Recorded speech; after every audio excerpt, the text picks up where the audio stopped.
लेकिन सर मैं आपसे हाथ जोड़ के प्रार्थना करता हूं कि इस बढ़े हुए ऑक्सीजन के कोटे को दिल्ली तक पहुंचाने में हमारी मदद करें।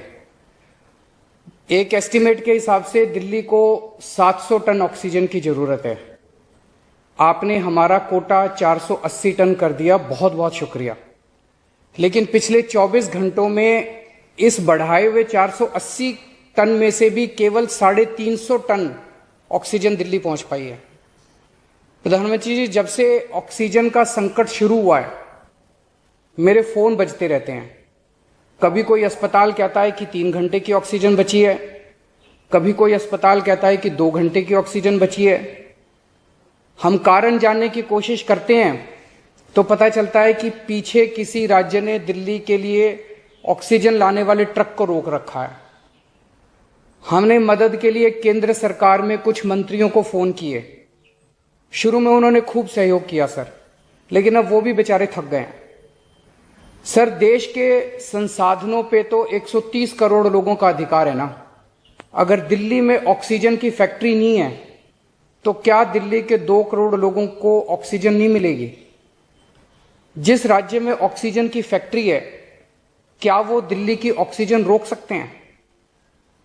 ऐसे में हम क्या करें? सर, मैं आपका बेहद शुक्रिया अदा करना चाहता हूं कि आज आपने ये मीटिंग बुलाई है, बहुत सही समय पे ये मीटिंग बुलाई है। पर सर, मैं आज ये जानना चाहता हूं कि अगर आज या कल या किसी भी टाइम हमारे दिल्ली के किसी अस्पताल में अगर 1 घंटे की, आधे घंटे की, 2 घंटे की ऑक्सीजन बच जाए और लोगों की मरने की नौबत आ जाए तो मैं फोन उठा के केंद्र सरकार में किससे बात करूं? सर, मैं ये जानना चाहता हूं कि अगर कोई राज्य दिल्ली के कोटे की ऑक्सीजन का ट्रक रोक ले तो मैं फोन उठा के किससे बात करूं? हालत काफी ज्यादा गंभीर हो चुके हैं सर। हम अपने लोगों को मरने के लिए तो नहीं छोड़ सकते। हमें लोगों को यह विश्वास दिलाना पड़ेगा कि एक एक जिंदगी हमारे सबके लिए कीमती है। हम आपसे फिर से दिल्ली के लोगों की तरफ से हाथ जोड़ के अपील कर रहे हैं कि सर, तुरंत कोई कठोर और सार्थक कदम नहीं उठाया गया तो शायद दिल्ली के अंदर कोई बहुत बड़ी त्रासदी हो सकती है। मैं आपसे मार्गदर्शन चाहता हूं सर। सर, कुछ ही राज्य हैं जहां से मैक्सिमम दिल्ली की ऑक्सीजन आती है और जहां सबसे ज्यादा दिक्कत आ रही है और जहां सबसे ज्यादा हमारे ऑक्सीजन के ट्रक रोके जा रहे हैं। मेरी आपसे विनती है, अगर आप उन राज्यों के मुख्यमंत्री को एक बार बोल दें, फोन कर दें कि हमारे ऑक्सीजन के ट्रक ना रोकें तो दिल्ली के लोगों को ऑक्सीजन मिल जाएगी। आपका एक फोन ही बहुत है सर उनको। दिल्ली के 2 करोड़ लोगों की तरफ से मैं आज आपसे हाथ जोड़ के विनती कर रहा हूं कि सर, आप हमारी मदद कर सकते हैं। आप कृपया हमारी मदद कीजिए और अस्पताल में लोगों को ताकि ऑक्सीजन मिल जाए। ऑक्सीजन की कमी के कारण अस्पताल में जो हालत बने हुए हैं वो अब देखे नहीं जाते। लोग बहुत ज्यादा तकलीफ में हैं सर। पूरी रात हम सो नहीं पाते, नींद नहीं आती।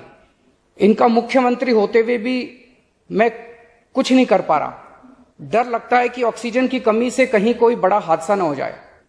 ईश्वर ना करे, अगर ऑक्सीजन ना मिलने से कुछ अनहोनी हो गई तो हम सब कभी अपने आप को माफ नहीं कर पाएंगे।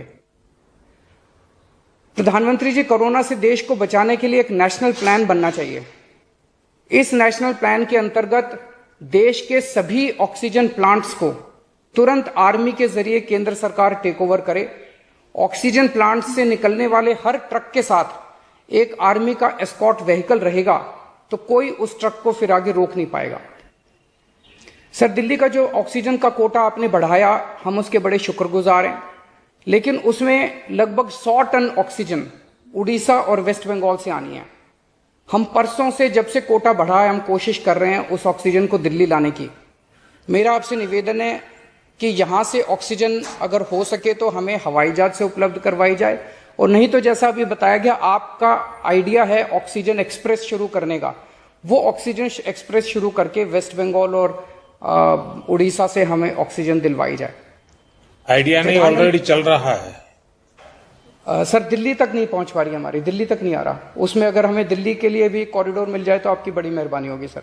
आपने 2-3 जगह तो कर दिया सर, आपके इंटरवेंशन से मुझे पता चला। एक दिल्ली के लिए और करा दीजिए सर, यहाँ की हमारी 100 टन ऑक्सीजन उधर से आनी है। प्रधानमंत्री जी, हमारे देश के वैज्ञानिकों ने इतने कम समय में जो वैक्सीन बनाई है, इसके लिए हमारे वैज्ञानिक साधुवाद के पात्र हैं। आपने इसमें जो प्रयास किए, आपका बहुत बहुत शुक्रिया।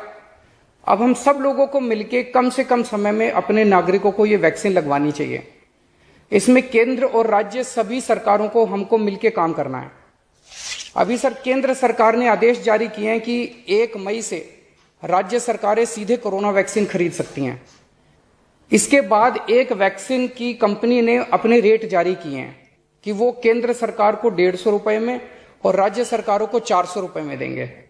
सर, एक ही देश में एक ही सामान के 2 रेट कैसे हो सकते हैं? 1 नेशन 1 रेट होना चाहिए। सारे देश को एक ही दाम पे वैक्सीन मिलनी चाहिए। अगर देश एक है तो वैक्सीन का दाम भी तो एक ही होना चाहिए। तो मैं आपसे निवेदन करता हूं कि केंद्र सरकार को, राज्य सरकारों को एक ही रेट पे वैक्सीन मिले।